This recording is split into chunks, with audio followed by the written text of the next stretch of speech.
জীবনানন্দ দাশের রূপসী বাংলা কাব্যগ্রন্থ থেকে একটা কবিতা পাঠ করে শোনাচ্ছি। কবিতার নাম একদিন কুয়াশার এই মাঠে আমারে পাবে না কেউ খুঁজে আর জানি। একদিন কুয়াশার এই মাঠে আমারে পাবে না কেউ খুঁজে আর জানি।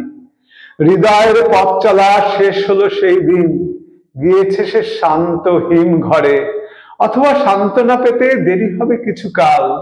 পৃথিবীর এই মাঠখানে ভুলিতে বিলম্ব হবে কিছুদিন। এ মাঠের কয়েকটা শালিখের তরে আশ্চর্য বিস্ময়ানে চেয়ে রব কিছু কাল অন্ধকার বিছানার কোলে।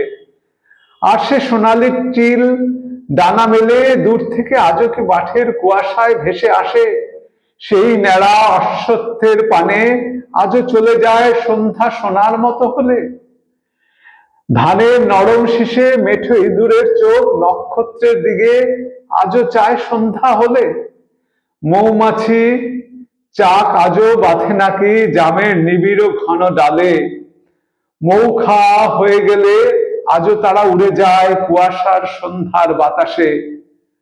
কত দূরে যায় আহা, অথবা হয়তো কেউ চালতার ঝরা পাতা জালে মধুর চাকের নিচে। মাছিগুলো উড়ে যায়, ঝরে পড়ে, মরে থাকে ঘাসে।